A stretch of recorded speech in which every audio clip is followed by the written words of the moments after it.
these brothers my guys. Know that we fly, know that they ride or die. Why they wanna move like that? Where you want going? ¿Sí? Lamentablemente gran parte de la juventud está en eso. Es decir, les han suspendido toda capacidad crítica y terminan pensando que estas ideologías traen más libertad. Bueno, yo creo que no. Les voy a poner algunos casos. No creo que traiga más libertad de ningún tipo. Libertad de expresión, por ejemplo.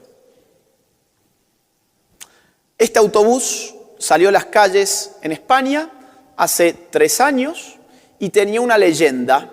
Esa leyenda decía así: los niños tienen pene, las niñas tienen vulva, que no te engañen. ¿Qué estaba haciendo? Estaba volviendo a unir sexo y género. Las niñas tienen vulva. ¿Cómo defino a la mujer? Por su biología. Los niños tienen pene. ¿Cómo defino al hombre? Por su biología. Eso es lo que estaba promoviendo el autobús de la Asociación Civil Hazte Oír. Un juez le prohibió expresar semejante barbaridad al autobús. Esto hoy no se puede decir libremente en España, por ejemplo, en un autobús. ¿Por qué? Porque se considera discurso de odio. Es decir, ir a un dato biológico objetivo hoy ya es considerado discurso de odio y no te van a permitir decirlo. Un ejemplo de mi país. Babi Echecopar es un periodista radial que tiene una buena cantidad de oyentes y un buen día empezó a criticar esta ideología. Se metió incluso con las feministas radicales. ¿Qué pasó? Pues lo denunciaron. Él no puede meterse contra esta ideología ni contra las feministas radicales, que por definición nos han dicho que son todos muy buenos y que eso estamos obligados a apoyarlo. Conclusión de la historia, se comió una denuncia, le hicieron pagar una multa y lo obligaron a incorporar en su programa radial a llamados especialistas en género para que reeduquen a la audiencia. ¿Sí? Él ya no es dueño de su propio programa de radio, sino que el Estado es el que le dice quién tiene que hablar en su programa de radio y sobre qué se tiene que hablar en su programa radial. Ya que estamos en una universidad, fíjense que en Europa esto, y en los Estados Unidos también, es terrible. Las universidades no se puede hablar contra esta ideología, es imposible. Recientemente, hace 1 o 2 meses nada más, una estudiante de leyes, una estudiante escocesa de leyes, sufrió una acción disciplinaria muy grave por parte de su universidad por decir que las mujeres tienen vagina. Por decir que lo que define a la mujer es su vagina. O sea, ¿a qué estaba haciendo referencia? A lo mismo que el autobús de Hazte Oír, a que la mujer se define por su biología y el hombre se define por oposición por su propia biología.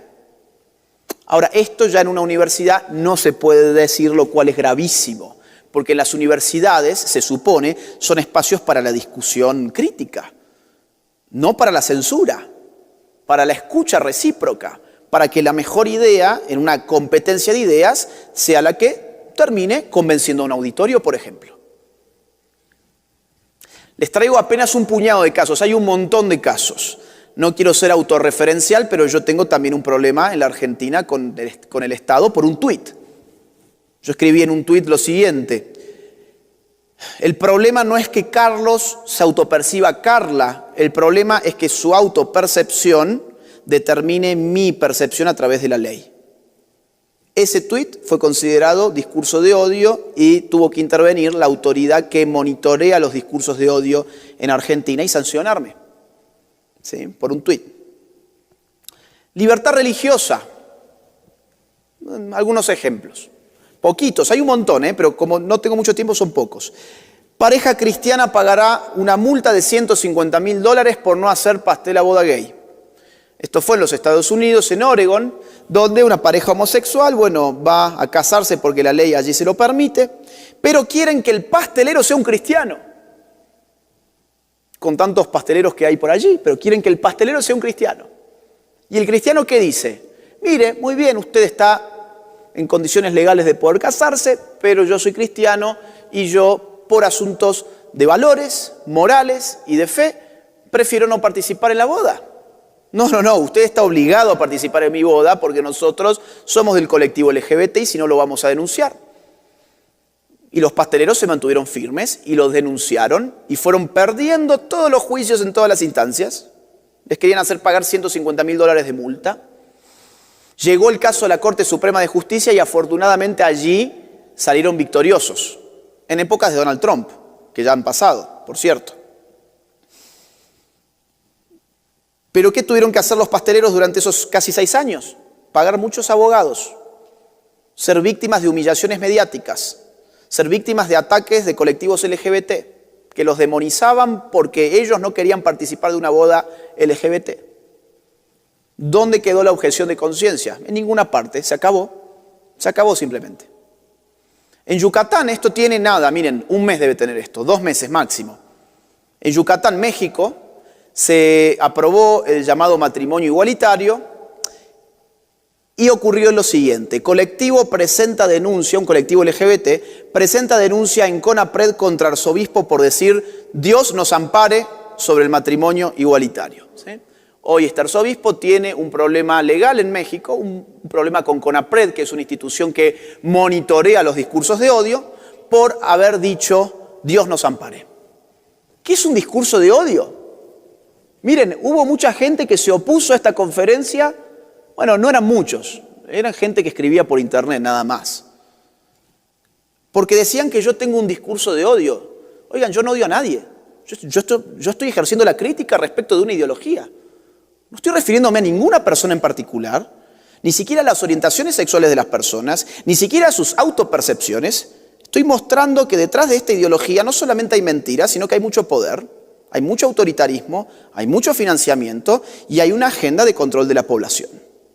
Porque si yo uno la expansión de feminismo radical, lucha de sexos, LGBT, que por definición no hay una reproducción humana allí, en ese tipo de vínculos sexuales, no hay nueva vida que surja de esos vínculos sexuales, por definición. Aborto, bueno, todo me va dando caída de natalidad, evidentemente. Recientemente en los Estados Unidos una importante universidad hizo una encuesta de jóvenes de entre 18 y 24 años sobre sus orientaciones sexuales y un número increíblemente alto respondió que ya se identificaban como LGBT, a pesar de que la población en Estados Unidos LGBT aproxima más o menos el 5% según el Ministerio de Salud, lo cual nos hace ver de que estas políticas y esta presión cultural, esta guerra cultural que han lanzado, tiene efectos concretos. Pero volvamos a esto, libertad religiosa, en Europa ya hay pastores, ya hay curas que no se animan ni siquiera a leer pasajes bíblicos, porque pueden ser condenados por discurso de odio. ¿Desde cuándo hay gente capacitada para decir dónde está el odio y dónde está el amor? ¿Qué es lo que te da el poder para tener la varita del odio o del amor? ¿Por qué nosotros no nos hacemos esas preguntas? ¿Por qué asumimos tan alegremente que hay algo llamado discurso de odio y que, oh casualidad, el discurso de odio siempre es aquello que no coincide conmigo? Porque todo lo que no coincide conmigo, hoy yo ya lo puedo llamar discurso de odio. ¿Es posible el debate donde yo presupongo que todo lo que no coincide conmigo está motivado por el odio? Es imposible el debate. Libertad económica. También están violentando la libertad económica. Ejemplos. En California pasó una ley recientemente donde obliga a las grandes tiendas a tener sus secciones de género neutro. O sea, vos tenés una tienda, vamos a decir por ejemplo de juguetes o de ropa, y la tenías dividida en niños y en niñas, ya no vas a poder. Necesitas tener ahora tu sección principal, tiene que ser de género neutro. ¿Y dónde quedó mi libertad empresarial, mi libertad de comercio, mi libertad de hacer con mi negocio como yo quiera mi programa de negocios?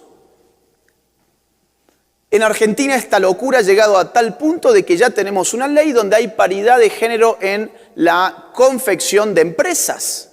¿Esto qué significa? Vamos a suponer, un amigo y yo queremos armar una empresa, una microempresa, queremos armar una empresa, pues no vamos a poder. ¿Por qué? Porque somos 2 hombres. Nos hace falta 2 mujeres. ¿Para qué? Para tener paridad de género. Ahora ocurre que nuestra empresa tenía expectativas de ganancia que nos daban para poder tener una renta los 2, no 4. Pues bueno, entonces no podré abrir mi empresa. ¿Por qué? Porque tengo algo entre las piernas que al Estado no le parece correcto que yo esté con una persona que tiene lo mismo entre las piernas. Fíjense la politización de la sexualidad. Es una cosa que está avasallándolo todo. Bueno, esto también en España, ¿no? El gobierno impondrá cuotas obligatorias de paridad en las empresas por vía de urgencia. Libertades políticas. El PES, que es un partido cristiano de México, fue condenado por un tribunal por haber hecho una campaña política basada en la defensa de la vida y en el rechazo, por ejemplo, del matrimonio homosexual o de la adopción homoparental. Entonces, este precedente es terrible. Ya ningún partido político en México va a poder elaborar una campaña política diciendo que defiende la vida o que se opone a ciertas políticas LGBT. Ahora, ¿eso es libertad política? No. Eso es que te están obligando, evidentemente, a seguir un curso que tu partido, por sus valores, no quisiera seguir y que muchos votantes estarían dispuestos a votarte si no seguís esos lineamientos.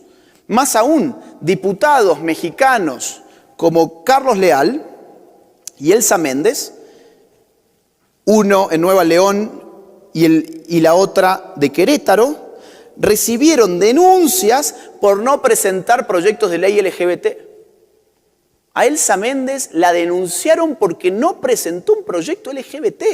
¿Pero por qué iba a presentar un proyecto LGBT si ella tiene a su base de votantes cristianos?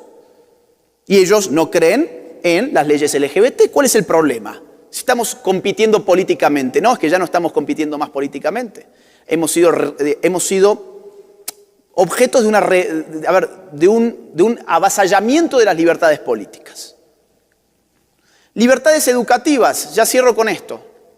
Libertades educativas, ¿dónde quedó la libertad de los padres de familia para escoger la educación de sus hijos? En ninguna parte, fue avasallada por completo en muchos países como el mío. Este es el Programa Nacional de Educación Sexual Integral para el nivel inicial en la Argentina.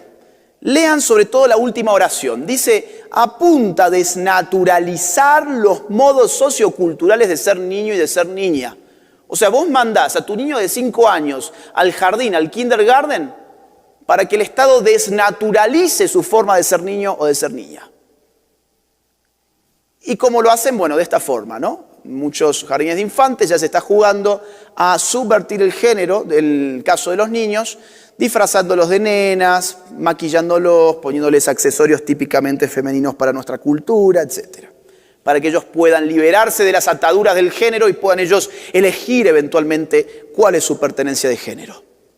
De hecho, en Córdoba, donde yo vivo, tenemos ejercicios prácticos en los colegios como este. Miren, este ejercicio se llama el género opuesto, dura 30 minutos y dice así. Hacemos un ejercicio de cambio de identidad, nos ponemos un nombre, una edad y una orientación sexual distinta a la actual. Caminamos por el salón, quien coordina el taller dirá unas frases, cuando esa frase nos afecta, nos congelamos, compartimos sensaciones y reflexionamos sobre los prejuicios contra las personas LGTB. ¿Qué significa esto? Bueno, si tu hijo tiene 12 años, se llama Juan y le gustan las chicas, en el colegio durante media hora va a tener que tener otro nombre, otra edad y otra identidad de género. Por ejemplo, podrá llamarse Marta, una mujer lesbiana de 45 años. Y va a actuar ese género, y va a actuar esa posición. ¿Le suena? Judith Butler. Va a cruzarse con Pedrito, su mejor amigo, que ya no es Pedrito.